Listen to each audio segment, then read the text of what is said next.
ጤና ይስጥልን የተከበራችሁ ተመልካቾቻችን ከሀገሬ ቴሌቪዥን ሳምንታዊው የስፖርት ፕሮግራማችን ጀምሯል። የተለያዩ ርዕሰ ጉዳዮች የምናነሳበት ሰዓት ላይ ተገኝተናል። ቀጣዮቹን ደቂቃዎች የተለያዩ ጉዳዮች ልንናገራችሁ ይገደባባይና ቃለ ስላሴ ካሳይ ተገኝተናል። ቃል እንዴት ነው ብያለሁ? ሁሉ ሰላም? በሳምንቱ ቀናት መጨረሻ አርብ ላይ እንገኛለን። ያው አጋማሹ ላይ የእንግሊዝ ፕሪሚየር ሊግ ጨዋታዎች ተደርገው ነበር። የኤፍኤ ካፕ ጨዋታዎች ቅዳሜና እሁድ ይቀጥላሉ።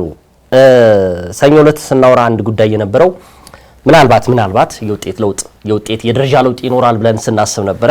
እንዳልነውም ተገኝቷል። በ6 ነጥብ የነበረው የአርሰናልና የማንቸስተር ሲቲ ልዩነት ወደ 4 ጠቧል። ፉልሃምን ማንቸስተር ሲቲ በማሸነፉ አርሰናል ደግሞ ብሬንትፎርድ ጋር አቻ በመለያየቱ የነጥብ ልዩነቱ ወደ 4 ወርዷል ማለት እንችላለን።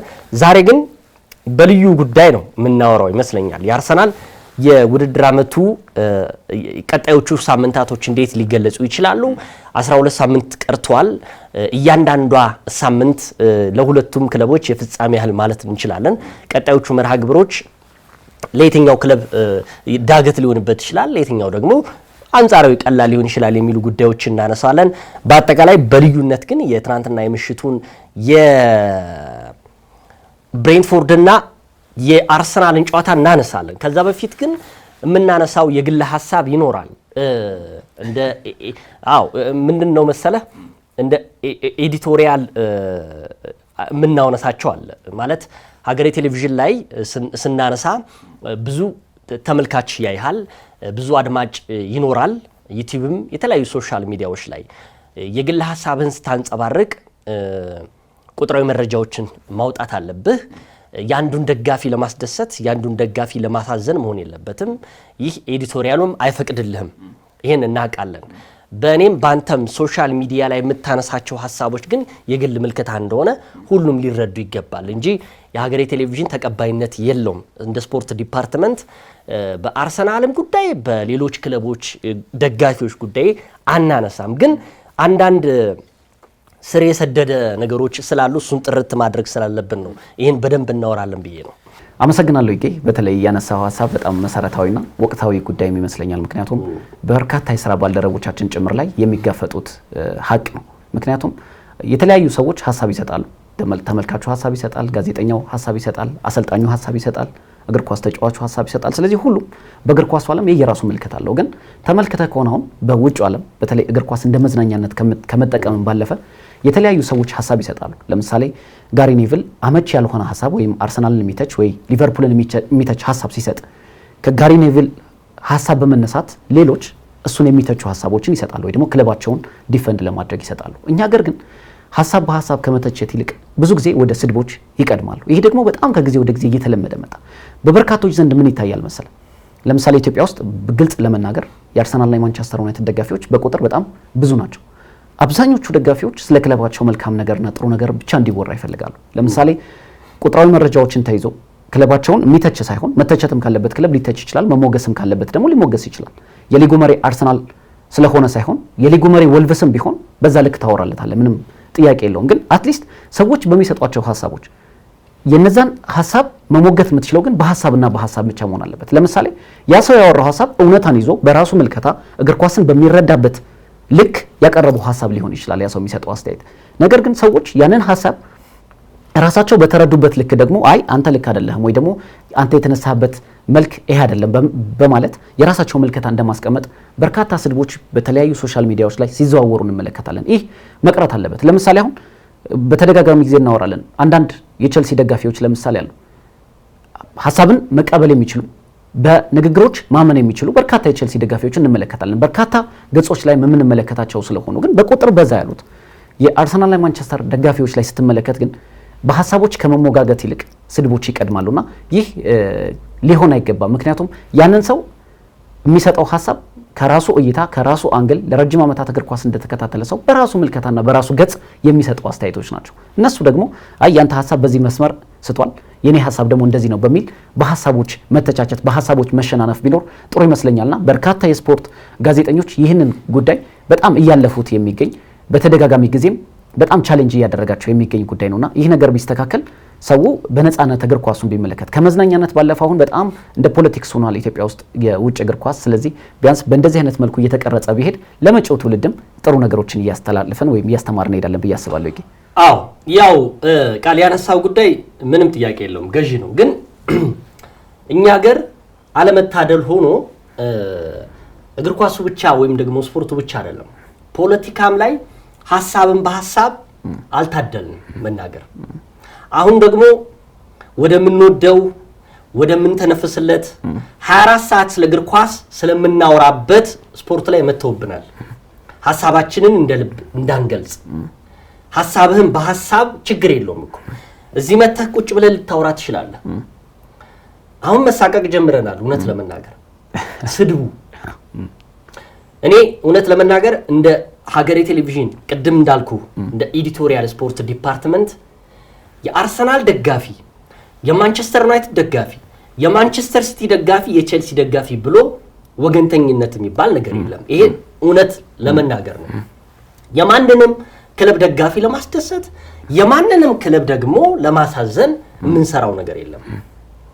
ብዙ ኦዲየንስ ያለው በብዙ ሚሊዮን ተከታይ ያለው የሀገሬ ቴሌቪዥን ተመልካች ይሄን ነገር አይወክልም። እውነት ለመናገር አንዳንድ ጊዜ ሶሻል ሚዲያ ላይ የሚለጠፉ ነገሮች እኔን ተውና ለቤተሰቦቼ ይሳቀቃለሁ።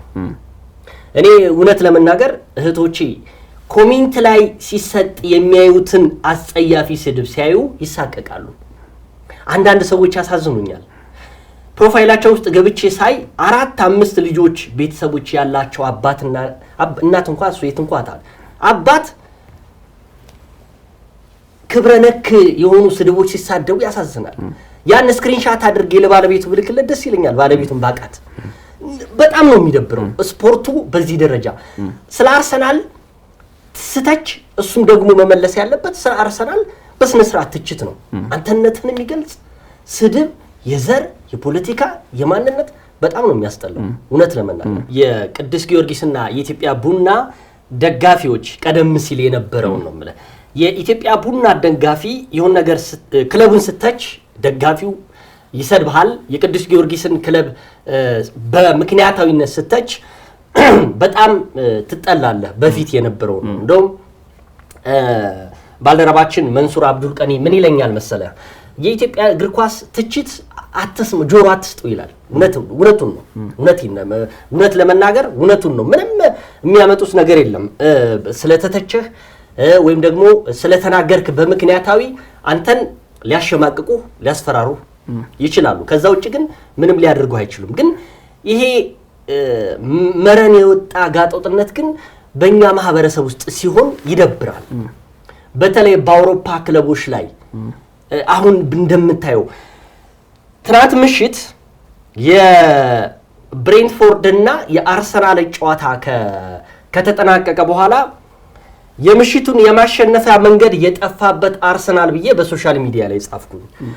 ቪዲዮ ሰራሁኝ። የትየለሌ ነበር ስድቡ። ኮሜንት ዘጋሁኝ። እኔ አንድ ደጋፊ ወይም ያ ነገር ያልተመቸው ሰው በምክንያታዊ ሊነግርህ ይችላል። እየሰደበ ግን ሊኖር አይገባም። እና እስከ መቼ ነው እንደዚህ የምንሄደው? እኔ እንዳልኩ ቅድም እኔ የትኛውንም ክለብ ለማስደሰት የትኛውንም ክለብ ለማሳዘን አልሰራም። እውነቴን ለመናገር አንዳንድ ሰዎች ሊነግሩ ይችላሉ። ትክክል አይደለም ይሄ ትቀበላለህ። እኔ በነገራችን ላይ ቃል አይ ይሄ አይደለም ብለህ ስትነግረኝ ካመንኩበት ልቀበል ይችላል። ካላመንኩበት ደግሞ እነግርሃለሁ። ትወያያለህ። እንደዚህ ግን ጽንፍና ጽንፍ ይዘህ በተለይ ይሄ ቲክቶክ ላይ የመጣው በጣም ከባድ ነው። እኔ እግር ኳስን አንዳንድ ሰዎች እንዳይመለከቱ የሚያደርጉ ስድቦች ኮሜንት ፕሮፋይላቸውን ዘግተው የሚሳደቡ በጣም ብዙ ናቸውና ይሄን አይወክለንም። እግር ኳሱም አያምርብንም። ለእግር ኳሱ ለሚወዱ ሰዎች ተውላቸው በእናታችሁ። በቃ ይሄንን በስነ ስርዓት ለሚሟገቱ ሰዎች ተውላቸው። ስንት ጋዜጠኞች ተሳቀዋል። በዛ ልክ ደግሞ ስንት ጋዜጠኞች ደግሞ ደፍረው ይወጣሉ ምንም የማይሉት። እኛ ከዚህ ከደመ ንጹህ ነን። የማንንም ክለብ ደጋፊ ላስደስት አሁንም በስነ ስርዓት መናገር የምችለው የማንንም ክለብ ላሳዝን አይደለም የተቀመጥኩት። በምክንያቱነት በቁጥር መረጃ ስታስቀምጥ አይ የማንቸስተር ዩናይትድ ደጋፊ ስለሚናደድ ይሄን አታውራ ይሉሃል። አይ የአርሰናል ደጋፊ ስለሚደብረው ይደብረው እኔ የታውቀዋለሁ የአርሰናል ደጋፊ እኔ ስራዬ ነው እኮ ስንት ዓመት የኖርኩበት ስራዬ ነው በስነ ስርዓት የምናገረው ቁጥራዊ መረጃ ብሳሳት ሐሳብ የማይሆን ነገር ብሳሳት በመረጃ ልትነግረኝ ልታስተካክለኝ ይገባል እንጂ እንዳልኩህ እንደው የተነሳችሁ እኛን የማይወክል ነገር በተለይ እንደ ቴሌቪዥን ትልቅ ሚዲያ ላይ ነው ምን ሰራውና እባካችሁ እኔ አሁን ይሄን እንደምለው እባካችሁ ሁሉም ቤተሰብ እንዳለው እኔም ቤተሰብ አለኝ ስለዚህ አትናገሩን በቃ የምትናገሩን ከሆነ ኮሜንትን እስከመቼ ነው የምንዘጋው አሁን እኮ ይገም እንደሆነ ታውቃለህ እንደው በድፍረት ይሄ ነገር አነሳ ነው እንጂ በርካታ ጋዜጠኞች በተለይ ስትሪም ላይ የሚሰሩ ጋዜጠኞች ከሶሻል ሚዲያው ራሳቸውን አጥፍተዋል ማለት ይቻላል በተለይ በእንደዚህ ነው የመጡ ነገሮች ማለት ነው ቅድም ስታነሳው የነበረው ባለልምዱ ጋዜጠኛ መንሱር አብዱል ቀኒ በጣም በተደጋጋሚ ጊዜ የሚያነሳው ሐሳብ አለ ሐሳብን በሐሳብ መሞገት ሞክሩ ሐሳብን በሐሳብ ለማስተካከል ለመተቸት ሂዱ እንጂ አጎል የሆኑ ስድቦችን አትናገሩ እያለ በርካቶችን ለማረም ይሞክራል በጣም ብዙ እግር ኳስን የሚወዱ ቁጭ ብለው ቅድም እንዳልከው ሶሻል ሚዲያን የሚከታተሉ እድሉን ቢያገኙ ከጋዜጠኝነትም በላይ ቁጭ ብለው መስራት የሚችሉ በርካታ ወጣት ልጆች አሉ ሐሳብን በሐሳብ የሚሰጡ ሐሳብን በሐሳብ የሚሞግቱ ሰዎች ልክ እንደዛ እንዳሉበት ሁሉ ደግሞ በማይሆኑ ነገሮች አጸያፊ ነገሮች በመሳደብ ያልሆኑ ነገሮች ከሌሎች ነገሮች ጋር በማያያዝ ስለ አርሰናል ሰው ሲናገር በማንቸስተር ዩናይትድ የመጣ መንገድ ነው ተብሎ ለሚነሱት ነገሮች በማንቸስተር ዩናይትድ ወደ ቼልሲ ሲቲ አጠቃላይ ሊቨርፑል እንደዚህ አይነት ነገሮች ቀርተው ሐሳብን በሐሳብ ማሸነፍ የሚችል ትውልድ ግን በየጊዜው መቀረጽ አለበት ብዬ አምናለሁ አዎ ምንም ጥያቄ የለውም እኔ ባለፈውም ተናግሬያለሁ እኔ አሁን ቀድም ነግሬያለሁ እኔ የትኛውም ክለብ በቃ እኔ ጠላት አይደለሁም የትኛውም ክለብ ደጋፊ እውነት ለመናገር ግን ሐቋን ስትናገር ደግሞ የማይወዱ ሰዎች አሉ አሁን ባለፈው ያልኩት የቼልሲ ደጋፊ ኢትዮጵያ ውስጥ ያለው ሰላማዊ ነው ብዬ ተናግሬ የወረደብኝ ውርጂ እኔ ስለማቀው ነው እውነት ለመናገር ሶሻል ሚዲያ ላይ ስለማየው ነው ስለ ቼልሲ ስተች የቼልሲ ደጋፊዎች በስነ ስርዓት ነው የሚመልሱልኝ ኖ አይደለም እንደዚህ የአርሰናል ደጋፊዎች የሆነ ነገር ስተች ስድቡ የትየሌሌ ነው እኔም ብሎ ቤተሰቦችን የሚነካ ስድብ አጸያፊ ስድብ ይሳደባሉ የማንቸስተር ዩናይትድ ደጋፊዎች የሆነ ነገር ስል ይሳደባሉ የማንቸስተር ሲቲ የቼልሲ ግን እኔ ለምን እንደሆነ አላውቅም ሰላማዊ ነው አሁን በቀደምት የተናገርኩት እንግዲህ ማንቸስተር ሲቲ ሊቨርፑልን ያሸነፈበት ጨዋታ እንግዲህ የሚያሰድብ ከሆነ ፍረዱኝ ማንቸስተር ሲቲ ሊቨርፑልን 2-1 ቀልብሶ ያሸነፈበት ጨዋታ እንደዛ የተጋደለበት የ90 ደቂቃ ጨዋታ አርሰናል ቢሆን ያደርገው ነበር ወይ ብዬ ተናገርኩኝ አይ ስድቡ ትጠላለህ ትናንትና ብሬንትፎርድን እንደዛ ማድረግ አልቻለም ይሄው ተናግሬ ነው እንደዚህ ያደረኩት አሁን ሊቨርፑል ትልቅ ነው ከብሬንትፎርድ ወቅታዊ ብቃቱ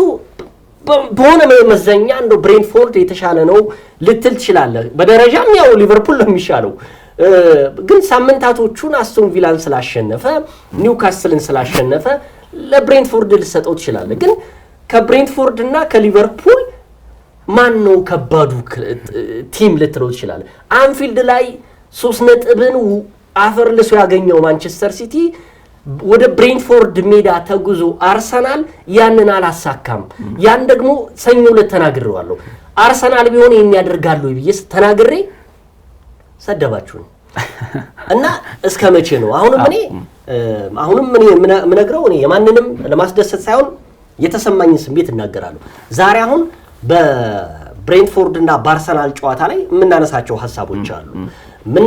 ሐሳቦች መረጃ ትክክለኝነት ያለው ከዛ በተረፈ ደግሞ ቁጥራዊ መረጃዎች በሐሳብ የምንሟገትበት እኛ የምንለው ልክ ነው እያልን አይደለም በነገራችን እሱ ነው አሁን ነው አይደለም ልክ አይደላችሁ ምክንያቱም እንደዚህ ነው የሚል ደግሞ ሐሳብ ቢመጣ ደስ ይላል በርካታ ልጆችም አሉ አፕሪሼት ማድረግም ያለብን እኔ ቀድምም ነግሬያለሁ እኮ አንድ በጣም የምወደው ልጅ በጣም ስለ እግር ኳስ የሚያወራ ስለ እግር ኳስ የሚተነፍስ የሚጽፍ ልጅ ስለ ካይቨርትስ ያው የሆነ ነገር ጽፌ መሃል ላይ ይጻፈልኝ አለ ጠዋት ነው ይጻፈልኝ ልክ ነው እንደዚህ አይነት ሐሳብ ትሟገትበታለህ ሶ ዛሬም አሁን የምናነሳው ጉዳይ የብሬንትፎርድ እና የአርሰናልን ከማንቸስተር ሲቲ ነጥብ ልዩነት መጥበብ ጋር ተያይዞ የምናነሳው ሐሳብ አለ የምሽቱ ጨዋታ ለኔ ብዙ ነግሮኛል ብዙ የወደፊት የአርሰናልን ጉዞ ትንሽ ያሰጋል የምትልበትን ጉዳይ አለ ማንቸስተር ሲቲስ ደግሞ ቀጣዮቹን ጨዋታዎች ያሸንፋሉ የምትልበት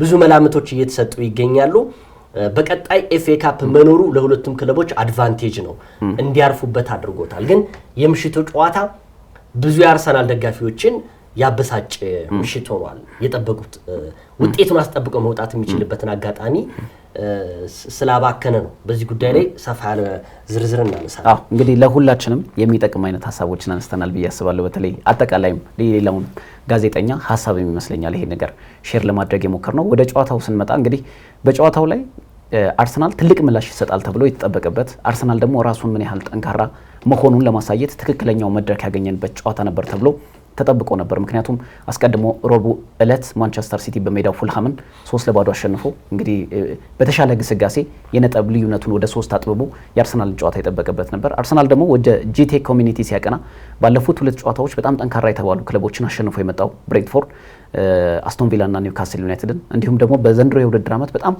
ጠንካራ ከሆኑ የሊጉ ክለቦች መካከል አንደኛው ብሬንትፎርድ ነው። ምክንያቱም የምታስታውስ ከሆነ ብሬንትፎርድ በጥናት የተደገፉ መረጃዎችን በሚያጋሩ ድርጅቶች ጭምር በፕሪሚየር ሊጉ ዘንድሮ ይወርዳሉ ተብሎ ከተጠበቁ ክለቦች መካከል አንደኛው ነበር። ምክንያቱም ቶማስ ፍራንክ አሰልጣኛቸው ለቀዋል፣ እነ ብሪያን ቤሞ ለቀዋል፣ እነ ዮአን ዊሳ ለቀዋል። ስለዚህ በዚህ ሂደት ውስጥ በቂ ተጫዋቾች አላስፈረምንም። ክርስቲያን ኖርጋርድን ማንሳት እንችላለን። ግን የቆመ ኳስ አሰልጣኙ ነበር በቀድሞ የቶማስ ፍራንክ አሰልጣኝ ስር የነበሩት የቆመ ኳስ አሰልጣኝ ኬት አንድሪውስ ነበር እየተመሩ የውድድር ዓመት ጉዞን ያደረጉት። ግን አስቸጋሪ የሆነ ለታላላቅ ክለቦች ደግሞ ፈታኝ የሆነ ቡድን በመገንባት ትላንትን የተመለከት ነው።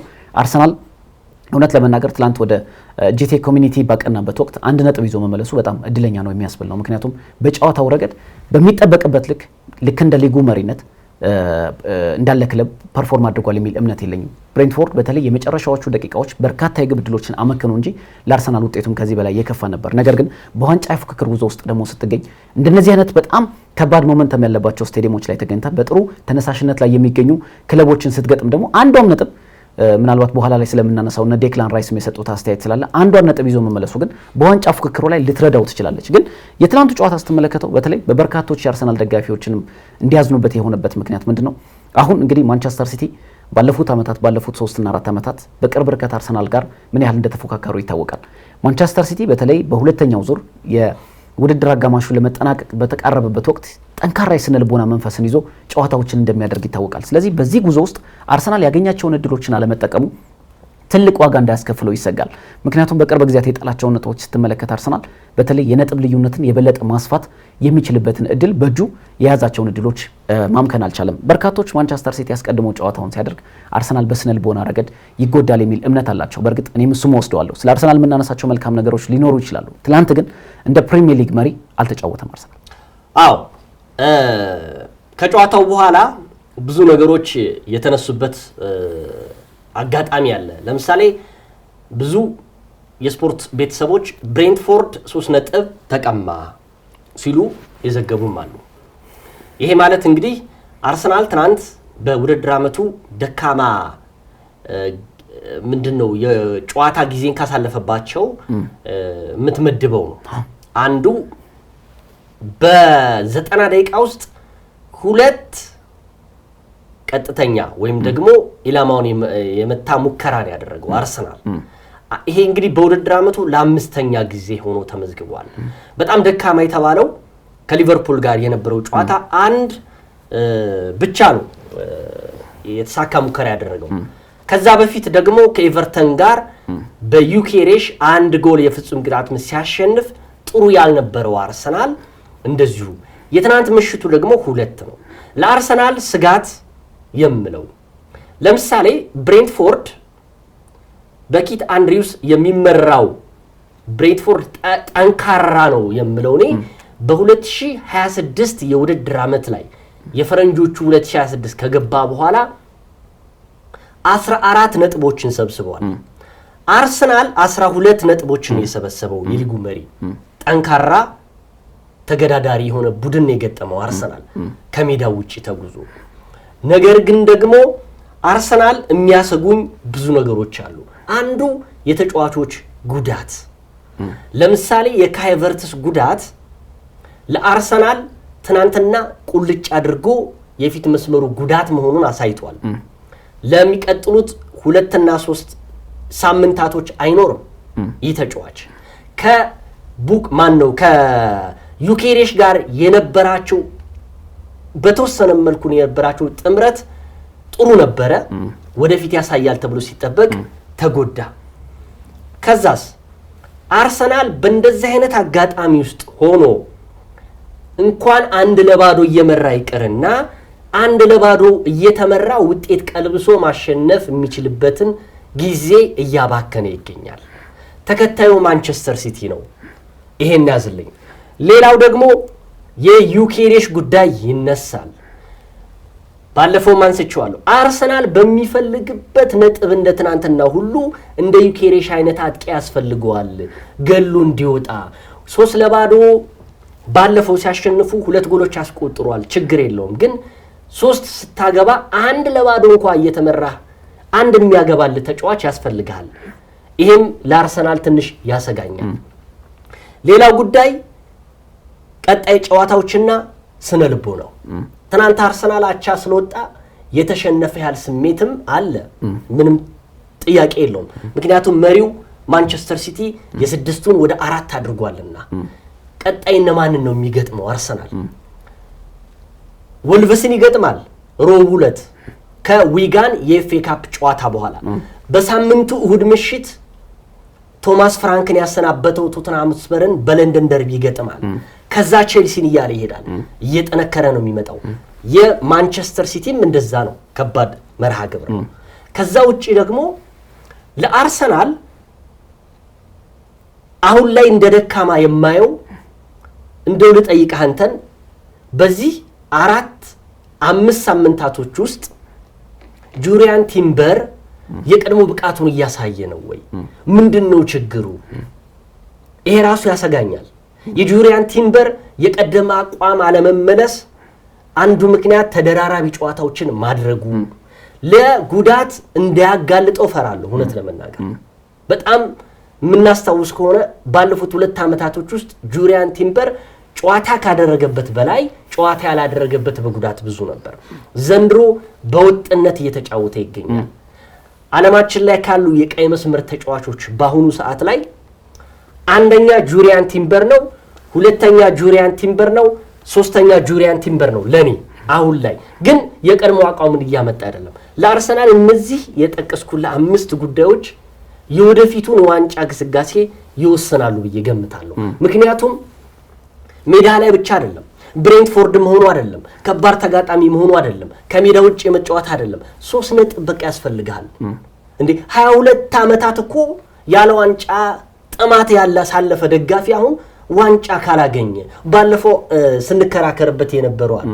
አርሰናል ደጋፊው ከሳምንት ሳምንት እንደ ፍቅረኛሞች ተዝናንቶ የሚያይ ቡድን ሆኗል። ኖ እየተጨናነቀ ነው ያልኩት ምክንያታዊ ነው። ትናንትና 90 ደቂቃ እንዴት ደጋፊው እኮ ይታያል መልኩ እኮ እንዴት አድርጎ ይለቅለት 90 ደቂቃ እየተቀጠቀጠ ነበር። እድሜ ለዴቪድ ራያ የቲያጎን ብዙ ሙከራዎች ያዳነው እሱ ነው። በመጨረሻዎቹ ደቂቃዎች ያው የሚያናድረው የማርቲኔሊ ጎል አለማስቆጠር ነውና እንደነዚህ አይነት ጉዳዮች አሁንም ያሰጋኛል። ያርሰናል ወደፊት ዋንጫ ግስጋሴ ከጁሪያን ቲምበር ልጀምርልህ ይጌ። በተለይ አምና የኤሲኤል ጉዳት አጋጥሞት ወይ ደግሞ ለተጫዋቾች የማይመኙት የጉልበት ጉዳት አጋጥሞት አመቱ ሙሉ አልተጫወተም ነበር። እንግዲህ ምን ያህል በዘንድሮ የውድድር አመት በምርጥ ፐርፎርማንስ ከመጡ አምናም በነገራችን ላይ በጣም ድንቅ ፐርፎርማንስ ነበር ያሳየው። ነገር ግን በመጀመሪያ አመት አርሰናል በፈረመ ጊዜ የኤሲኤል ጉዳት አጋጥሞት የውድድር አመቱ እስከ መጨረሻ ድረስ በጉዳት እንዳመለጠው ይታወቃል። ግን አሰልጣኝ ሚኬል አርቴታ በዚህ ተጫዋች ከፍተኛ እምነት እንዳላቸው ይታወቃል። በተደጋጋሚ ጨዋታዎች ላይ ከዚህ በፊት ማንስተናል ስናወራ ይገ በተለይ ለተጫዋቾች እረፍት መስጠት የመሰለ ነገር የለም የሚል ሐሳብ በተደጋጋሚ ጊዜ እኔም ማንሳት እወዳለሁ። ምክንያቱም ከዚህ በፊት በተለይ በትልቅ ደረጃ ያነሳዋቸው የጁሪያን ቲምበርና የማርቲን ዙቢሜንዲ ጉዳይ ነበር። ምክንያቱም እነዚህ ተጫዋቾች ተደጋጋሚ ጨዋታዎች ላይ መጫወታቸው ለምሳሌ ማርቲን ዙቢሜንዲ በተመሳሳይ ብታነሳው 26ቱም የፕሪሚየር ሊግ ጨዋታዎች ላይ ጀምሯል። በእነዚህ ሂደት ውስጥ ስኳድ ሰፊ በሆነበት አጋጣሚ እነዚህ ተጫዋቾች ስፔሻሊ በሰፊ የግብ ልዩነት በምትመራበት ወቅት ወይ ደግሞ አንዳንድ ጊዜ በማጥቃት ሂደት ወቅት ከመከላከል ወደ ማጥቃት ሽግግር በምታደርግበት ጊዜ የማጥቃት ባህሪ ያለው ለምሳሌ ቤን ዋይት ከጁሪያን ቲምበር በተሻለ ለምሳሌ ጁሪያን ቲምበር በመከላከል ረገድ ምንም እንከን የምታወጣለት ተጫዋች አይደለም። ነገር ግን በማጥቃት ረገድ ውስጥ ግን የፊት መስመር ተጫዋቾቹን በማገዝ ረገድ ጥያቄ የሚነሳበት ተጫዋች ነው። ነገር ግን በዚህ ሂደት ውስጥ ቤን ዋይት በጣም የተሻለ ፐርፎርም ያደርጋል። ተመልክተው ከሆነ በተለይ ከዛ በፊትም የነበረው ጁሪያን ቲምበር ከመፈረሙ በፊት የነበረው ቤን ዋይትን በደንብ የምናውቀው ስለነበር፣ ስለዚህ አሰልጣኝ ሚኬል አርቴታ እረፍት አለመስጠታቸው ለዚህ ተጫዋች ከጊዜ ወደ ጊዜ ድካሙ ፊቱ ላይ እስከመነበብ እየታየ ይገኛል። ምክንያቱም ትላንትም ተመልክተው ከሆነ ከእረፍት በኋላ የነበረው ፐርፎርማንስ የጁሪየን ቲምበር ጥሩ ነው የሚል እምነት የለኝም። ምክንያቱም በጣም የድካም ስሜት ይሰማው ነበር። እዛ ጨዋታ ላይ ካይ ሃቨርትዝ አለመኖሩ ምን ያህል ቡድኑን እንደጎዳውና ምን ያህል የግብ ዕድሎችን ለመፍጠር እንደተቸገረ ቁልጭ ብሎ ታይቷል። ምክንያቱም ካይ ሃቨርትዝ በተደጋጋሚ ይነሳል። እኔ የካይ ሃቨርትዝ እና ማቲያስ ኩኛ በጣም የሚገርሙኝ አንፕሬዲክተብል ናቸው ወይ ደግሞ ተገማች ያልሆኑ ተጫዋቾች ናቸው። በየትኛው አቅጣጫ ኳሶችን እንደሚያሻግሩ፣ በየትኛው አቅጣጫ ግቦችን እንደሚያስቆጥሩ፣ ከርቀት ኳሶችን መምታት የሚችሉ ተጫዋቾች ናቸውና ተገማች ስላልሆኑ እነዚህን ተጫዋቾች ማርክ ለማድረግ በጣም አስቸጋሪ ነው።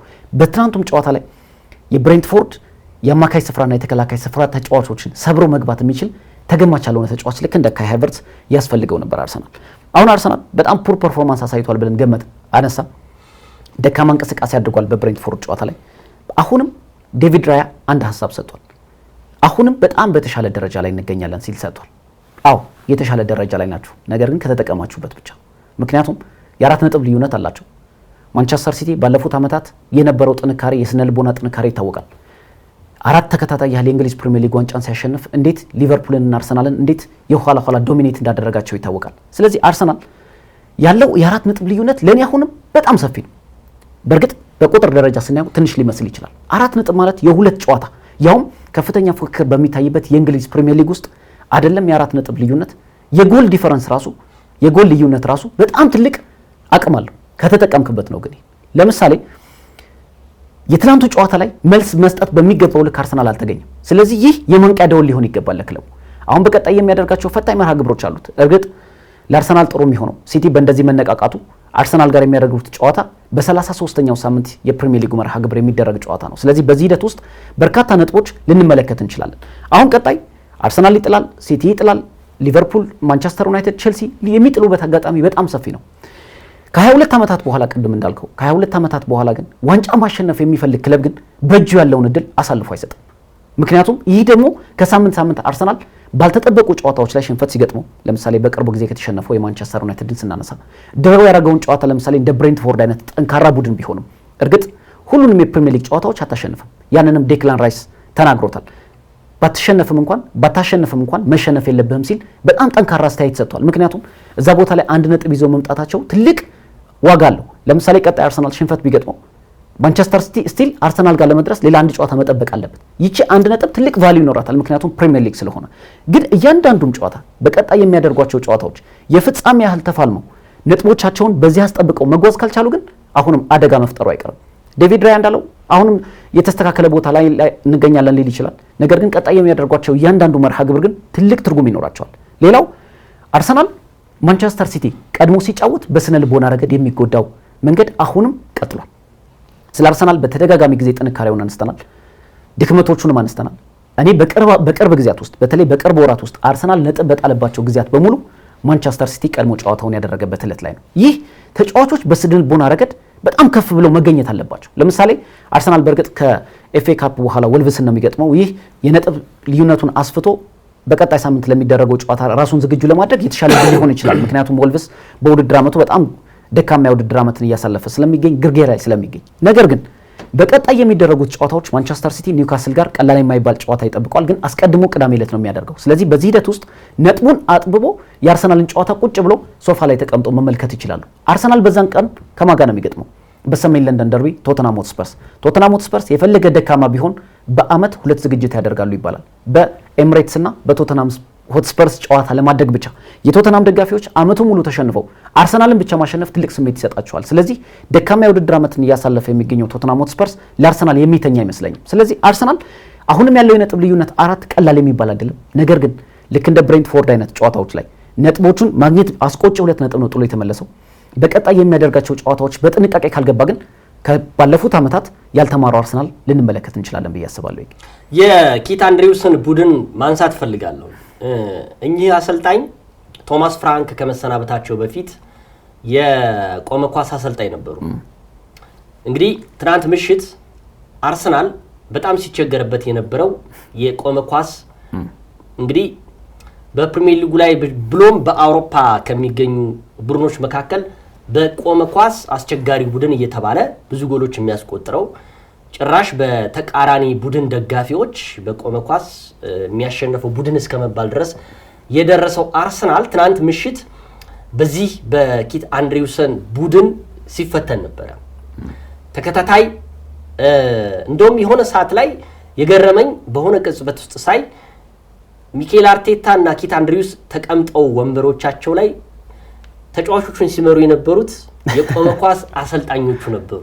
ልብ ብለህ ይሄ ማለት ካዮዴ የቀይ መስመር ተከላካዩ ተጫዋች እጅ ውርወራ ሲወረውር አርሰናል እንደሚፈልገው አርሰናል እንደሚፈራበት የቆመ ኳስ አይነት ነበር ትናንት ሲያስቸግራቸው የነበሩት። በተለይ ዴላፕን ያስታወሰኝ የኔ እንግሊዝ ፕሪሚየር ሊግ ላይ በጣም ፈጣኑ በጣም ረጅም ርቀት የሚወረውረው ይህ ተጫዋች የዚህ የካዮዴ የእጅ ውርወራ በጣም አስጊ ነበርና አርሰናል በነገራችን ላይ ዘንድሮ የእጅ ውርወራ ብቻ ሳይሆን የቆመ ኳስ እንደሚያስቆጥረው ሁሉ ትናንት ምሽት በቆመ ኳስ ሲቸገር ነበረ። የገባበትም ጎል እንደዛ ነበረ። ትናንት ምሽት እንደዚህ አይነት ነገሮችን ምንድነው አስወግዶ መምጣት አለበት ብዬ ገምታለሁ። ከዚህ በኋላ ያለው አርሰናል ቀጣይ መርሃ ግብሮቹን ቅድም ጠቀስ አድርጋቸው ነበረ። አስጊ ናቸው ለሁለቱም 12 ሳምንታቶች ይቀራሉ። አንጻራዊ ስታየው ለአርሰናል የተመቸ ይመስለኛል ቀሪዎቹ ጨዋታዎች ከባድ የሚባለውን ኤሚሬትስ ላይ ማድረጉ። ለምሳሌ መሪው አርሰናል ቼልሲን ሜዳው ላይ ነው የሚያስተናግደው፣ ጥሩ ነው። የቶትንሃሙ ጉዳይ ያሰጋል ከሜዳው ውጭ መሆኑ። በነገራችን ላይ እሁድ ምሽት ላይ ዊጋንን አስተናግዶ ሮቡ ደግሞ ከሜዳው ውጭ ተጉዞ ወልቭስን ይገጥማል። ያንን ጨዋታ ካሸነፈ አርሰናል ቀሪ ጨዋታ ማንቸስተር ሲቲ ይኖረዋል። አሁን ያለው የ4 ነጥብ ነው። ወልቭስን ሲያሸንፍ 7 ነጥብ ነው የሚሆነው። ይሄ ማለት የስነ ልቦናም ጫናም ይኖራል ሲቲ ላይ። ጥሩ ነው፣ አድቫንቴጅ ለአርሰናል ነው። ከዛ በሳምንቱ ኖቲንጋም ፎረስትን ሮቡ ምሽት ማንቸስተር ሲቲ ቀሪ ጨዋታውን ያደርጋል። ከዛ በፊት ግን ማንቸስተር ሲቲ ሜዳው ላይ ኒውካስትልን ይጋብዛል።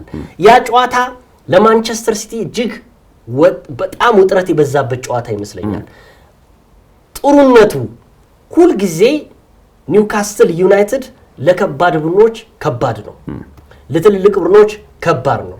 ስለዚህ ማንቸስተር ሲቲ ነጥብ ሊጥልበት የሚችለው ጨዋታ የኒውካስትል ዩናይትዱ ይመስለኛል። ከዛ በተረፈ ኒውካስትልም ማንቸስተር ሲቲም አዌ ቼልሲን ያገኛል። ይህም ራሱ ከባድ ተጋጣሚ ነው። ከዛ በታች ያሉት ግን አርሰናልን ደግሞ ሆም ላይ ኢታር ላይ የሚያገኘዋል። የአርሰናል ትንሽ ከበድ ሊለው የሚችለው ሆም ላይ የኤቨርተን ጨዋታ ሊሆን ይችላል ብዬ ገምታለሁ። ምክንያቱም ኤቨርተን ደና ነው ወጣ ገባ የሚል ነው። ሌሎቹ ግን በአንጻራዊነት ስትመለከታቸው ለአርሰናል በተወሰነ መልኩ ጥሩ ነው ብዬ ገምታለሁ። ግን ኒውካስልንም በሜዳው የሚያስተናግድበት ጨዋታ ልክ እንደ ኤቲሃድ ሁሉ ግን ደግሞ እሱን እኔ ከማንቸስተር ሲቲ ጨዋታ በኋላ የዋንጫው መስመር ሊይዝ ይችላል ብዬ በማስበው ምክንያቱም በእርግጥ 5 ሳምንታት ብቻ ነው የሚቀሩት። እሱ ጨዋታ ሲያደርጉ ከኒውካስል ጨዋታ በፊት ያሉት መርሃ ግብሮች ለዋንጫው ፉክክር ወሳኝ ሚና አላቸው ብያለሁ። ምክንያቱም ኒውካስል ዩናይትድን ሲቲ ይገጥማል፣ አርሰናልን ሲቲ ይገጥማል፣ እንደዚህ ደግሞ ቼልሲን ሲቲ ይገጥማል። ሶስቱ መርሃ ግብሮች ወሳኝ ናቸው። አርሰናልም ደግሞ ቼልሲንም ኤቨርተንንም እንደዚሁም ደግሞ ማንቸስተር ሲቲን ይገጥማል። ከዛ በኋላ ነው ኒውካስትልን የሚገጥመው አርሰናል። ግን እኔ እስከዛ ድረስ በሆነ ደረጃ ላይ የዋንጫ መስመሩ ይይዛል ብዬ ገምታለሁ። ዛሬ አልተናገርንለትም እኮ አይደለ? የዋንጫ መስመሩ አሁንም የማን እንደሆነ አልታወቀም። የ4 ነጥብ ልዩነቱ ሰፊ ነው። ግን ሰፊ ነው እያልን የ1 ነጥብ ልዩነትም ሲመጣ ሰፊ ነው የምንልበት አጋጣሚ ሊኖር ይችላል። ምክንያቱም ይሄ የእንግሊዝ ፕሪሚየር ሊግ ስለሆነ የነጥብ ልዩነቱን ተውና ደግሞ የጎል ዲፈረንስ ውስጥ ከገባን ደግሞ እሱም ልዩነት ነው። በጎል ልዩነት ደግሞ ማን ይሻላል የሚል ደረጃም እንዳንደርስ እፈራለሁ። ግን ይሄ ደግሞ የእንግሊዝ ፕሪሚየር ሊግ ነው፣ ጠንካራ ነው። ዴክላን ራይስም የተናገረው ይሄ ነው። እያንዳንዷ መርሃ ግብር ለየትኛውም የእንግሊዝ ፕሪሚየር ሊግ የሞት ሽረት ነው ስለሚል ነው እሱ። አዎ እንግዲህ እንዳልከው ነው ቀጣይ የሚደረጉ ጨዋታዎች በጣም ትልቅ ትርጉም ይኖራቸዋል። ከዚህ በፊት እንዳልነው ይጌ አሰልጣኝ ፔፕ ጓርዲዮላ እና ማንቸስተር ሲቲ እንደዚህ ዋንጫ አጥብቀው የሚፈልጉት ያለ አይመስለኝም። ምክንያቱም በእርግጥ እስከ 2027 ድረስ የሚያቆይ በፈረንጆቹ አቆጣጠር በማንቸስተር የሚያቆይ የውል ስምምነት አላቸው አሰልጣኝ ፔፕ ጓርዲዮላ። ነገር ግን እንደ ሰር አሌክስ ፈርጉሰን ሁሉ ይህንን ዋንጫ ካሸነፉ ቀጣይ ዓመት በሲቲ ይቆያሉ የሚል እምነት የለኝም። ይህ ስትመለከት ደግሞ በርካታ ድረገጾች በተለይ በእግር ኳስ በደንብ መረጃዎችን የሚያጋሩት ታማኝ የሆኑት እነዚህ አትሌቲክ ጨምሮ የአሰልጣኝ ፔፕ ጓርዲዮላ ስንብት በዘንድሮ የውድድር ዓመት የመጨረሻቸው የመሆን እድሉ ሰፊ እየሆነ ይገኛል ብለው ይዘግባሉ።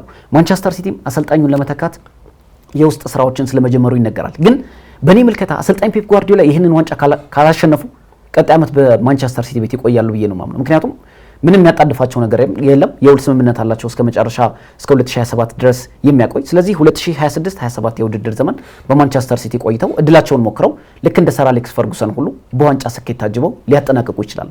ዘንድሮ ይህንን ዋንጫ አጥብቀው የሚፈልጉት ግን ለዚህም ነው። ማንቸስተር ሲቲ ባለው ስኳድ ላይ ነው እነ ሴሜኒዮን እነ ማርክ ጌሂን ያስፈረመው። ምክንያቱም የበለጠ ጠንካራ ተፎካካሪ ሆኖ በውድድር ዓመቱ ለመዝለቅ ሚኬል አርቴታ ካለፉት 3 ዓመታት በተሻለ መልኩ ጠንካራ ስብስብ አለው፣ ጠንካራ ስኳድ አለው። በአራቱም የውድድር መድረክ በአስደናቂ መልኩ እየተጓዘ ነው።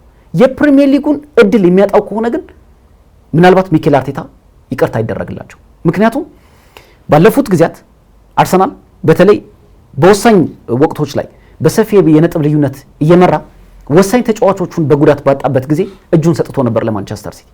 አሁን ግን እንደዛ የምትልበት ምክንያት አይደለም። እርግጥ አርሰናል እንደዘን ከታላላቆቹ የፕሪሚየር ሊጉ ክለቦች እንደ አርሰናል በጉዳት የተፈተነ የለም። በጉዳት ተፈትኖ ለምሳሌ ትላንት ስትመለከት እኮ በክለቡ ቁልፍ ተጫዋች ሆነው ያለ ዊሊያም ሳሊባ ሜዳ ውስጥ የታየው ያለ ካይ ሃቨርትዝ ሜዳ ውስጥ የነበረው ቡካዮ ሳካ ፊዚካሊ ፉሊ ፊት ባልሆነበት ወይ ደግሞ አካላዊ ብቃቱ ሙሉ ባልሆነበት ጊዜ ነው ያደረገው። እንደዛም ሆኖ 1 ነጥብ ወስዷል። ኢትስ ኦኬ። እንደ ዋንጫ ተፎካካሪ ቡድን 3 ነጥብ ማሳካት ቢገባውም 1 ነጥብ አስከፊ አይደለም ልትል ትችላለህ። ነገር ግን ያለው ስኳድ አርሰናል አሁንም ተፎካካሪ ሆኖ ለመቀጠል በጣም በቂ ነው። ምንም አይነት ምክንያት በስኳዱ ጋር በተገናኘ መነሳት አለበት ብዬ አላምንም። ይህ እንዲሆን ግን በስነ ልቦና ረገድ ጠንካራ ሆኖ ባለፉት 3 ዓመታት የሰሯቸውን ስህተቶች አርመው በዘንድሮ የውድድር ዓመት በእጃቸውን የገባው እድል ካጡ እንግዲህ የራሳቸው እድል ነው። ምክንያቱም ማንቸስተር ሲቲ ከዚህ በኋላ ያለው ልምድ ያለው ጥንካሬ የተጫዋቾች ውህደት በየጊዜው እየሰመረ መምጣት ምክንያቱም በተደጋጋሚ ጊዜ ብለናል። ሲቲን ያልወቀስንበት በተደጋጋሚ ምክንያት ምንድነው? ካሳለፍነው ጥር ወር ጀምሮ እስካሁን ድረስ በርካታ ዝውውሮችን ስለፈጸመ በትራንዚሽን ውስጥ ያለ ቡድን ነው። ቡድኑን እንደ በመገንባት ላይ ሂደት ላይ ያለ ቡድን ነው። ስለዚህ እነዚህ ተጫዋቾች ውህደት በፈጠሩ ጊዜ ግን ማንቸስተር ሲቲን ለማቆም ከባድ ይሆናል እያልን ስንናገር ነበር። አሁን የፈረሙት ተጫዋቾች ተመልከታቸው። ማርክ ጌሂ ቡድኑ ውስጥ ገብቶ ስክት ነው ያለው። ማንቸስተር ሲቲ ሲቆጠርበት የነበረው ግብ ቀንሷል። አንቷን ሴሜኒዮን ተመልከተው። በፊት መስመር በኩል የነ ራያን ቸርኪ የነ ኤርሊንግ ሃላንድ ግቦች ባላስቆጠሩበት ወቅቶች ይህ ተጫዋች እያስቆጠረ ነው። ስለዚህ የማንቸስተር ሲቲን ጥንካሬ ቀስ በቀስ ከዚህም በላይ እየጎመራ የሚሄድ እድሉ ሰፊ ነው። ነገር ግን 4 ነጥብ እንዳልነው አርሰናል አሁን ብዙ ጊዜ ምን አለ መሰለኝ በሌሎች ክለቦች እድልህን የምትወስን ከሆነ ከባድ ነው። ለምሳሌ ማንቸስተር ሲቲ በአርሰናል ቦታ ቢቀመጥ ኖሮ ለአርሰናል በጣም ጠባብ ነው። አርሰናል ግን የማንቸስተር ሲቲን ሳይጠብቅ የራሱን ጨዋታዎች ማሸነፍ ብቻ ከ22 ዓመታት በኋላ የናፈቀውን ዋንጫ ለማሸነፍ እድሉ ላይ ነው ያለው። ነገር ግን እድሎችን የሚያጣበት መንገድ ባልተጠበቁ ጨዋታዎች መሸነፍና አቻ የሚወጣ ከሆነ ግን ማንቸስተር ሲቲ አንገቱ ስር መተንፈሱ ያቆማል የሚል እምነት የለኝም። እኔ ግን አልስማማም። የአርሰናል በተጫዋቾች ጉዳት ተፈትኗል፣ አልስማማበትም እኔ። ምክንያቱም አርሰናል 22 ተጫዋቾች ሲኖሩት 11ዱ ምርጥ ናቸው ለሌላ ክለብ ብዬ ስለማስብ ነው። ማንቸስተር ሲቲ በውድድር ዓመቱ ላይ እንደ ቶተንሃም እና እንደ ማንቸስተር ሲቲም የተፈተነ ክለብ የለም እኮ። በነገራችን ላይ እኮ ማንቸስተር ሲቲ እኮ በመቼ መሰለ ከማንቸስተር ዩናይትድ ጨዋታ ጀምሮ ወደዛ የነበሩትን ጨዋታዎች ስታስብ እነ ማርክ ጌሂ የሌሉበትን ያልመጣበትን ስታስብ በእነማን ነበር ተከላካይ ሲመራ የነበረው? ለምሳሌ አሊያን የሚባለው ተከላካይ ወጣቱ ልጅ በእነሱ ነበር በቃ። ከዛ የኮሳቭኖ የሚባለው ልጅ እሱ እነ ዲያዝ እኮ አሁን ነው የመጡት እኮ እነ ማርክ ጌሂ አሁን ነው የመጡት እኮ። ማንቸስተር ሲቲም በተጫዋቾች ጉዳት ታምሶ ነው እዚህ የደረሰው። እኔም የተጫዋቾች ጉዳት ሰበብ ሊሆን አይችልም ነው። አይሆንም እኮ አይሆንም። የአርሰናል የተጫዋቾች ጉዳት ሰበብ ሊሆን አይችልም። ሰበብ ሊሆን የሚችለው ተቀያሪ ወንበር ላይ የሚገኙ ተጫዋቾች እና አሊያን የሚባሉ ተጫዋቾች ሲቲ እንዳሉት ወጣት ተጫዋቾች ቢያደርግ ኖሮ አርሰናል ሰበብ ሊሆን ይችላል ነው የምለው። ምክንያቱም አሁን እኮ ኢዜ ባይኖር ሜሪኖ ትላለህ እኮ፣ ሳካ ባይኖር እኮ ማዱኬ ትላለህ እኮ ዩኬሬሽ ባይብል እኮ ጄሱስ ትላለህ እኮ ሲቲ ውስጥ እኮ እንደዚህ የምትለው ተጫዋች የለም። አሁን እኮ አብዛኞቹ በቃ የዛሬን ያድርገውና ማንቸስተር ዩናይትድ እኮ በቋሚ 11 ዋንጫ የበላበት ጊዜ ነበር እኮ በቋሚ 11 ተጫዋቾች ነው ብለ ሰር አሌክስ ፈርጉሰን ቋሚ 11 ተጫዋቾችን ይዘው ሻምፒዮን የሆኑበት አመት አለ። ይሄን ላድርግ አርሰናል ያልኩኝ አይደለም፣ ግን የጉዳት የምትለው ነገር በአጠቃላይ ለአርሰናል ምንም ቶሌሬት የሚያደርገው ነገር አይደለም። ምክንያቱም አርሰናል ሁሉም ስኳዱ ፉል ነው። አንዱ ስትለው ስለሚኖር ነው። በአጠቃላይ ለአሰልጣኝ ሚኬል አርቴታ ቀደም እንዳልከው እኔ ደግሞ መጨረሻቸው አይመስለኝም ዋንጫ ቢያጡ ፔፕ ጓርዲዮላ እንደው የፔፕ ጓርዲዮላ ነው ሚኬል አርቴታ ራሱ ነው እንጂ ዋንጫ ቢያጡ የሚለቁ አይመስለኝም፣ የሚለቋቸው አይመስለኝም ክለቡ።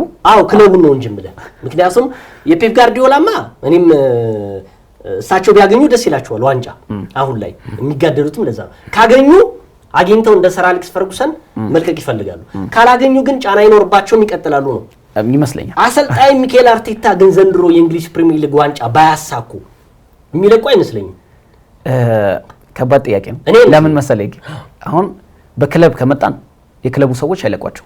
ለምን ካል ለምሳሌ አሁን የማንቸስተር ዩናይትድ ደጋፊዎች በተደጋጋሚ ጊዜ የግሌዘር ቤተሰቦችን የሚቃወሙት ለምንድን ነው? እናንተ ገንዘባችሁን ብቻ ነው የምታስቡት። ክለባቸው ያለ ዋንጫ ያለ የአውሮፓ ሻምፒዮንስ ሊግ ስቲል ትርፋማ ነው። ስለዚህ እነሱ የሚያስቡት ለገንዘባቸው ብቻ ነው። የአርሰናል ቤት ስትመጣ ግን ቅርጹ ተቀይሯል። አርሰናል ተፎካካሪ ነው፣ በአውሮፓ ሻምፒዮንስ ሊግ ይሳተፋል፣ ትርፋማ ነው። ስለዚህ የክለቡ ባለቤቶች በሚኬል አርቴታ በጣም ደስተኞች ናቸው።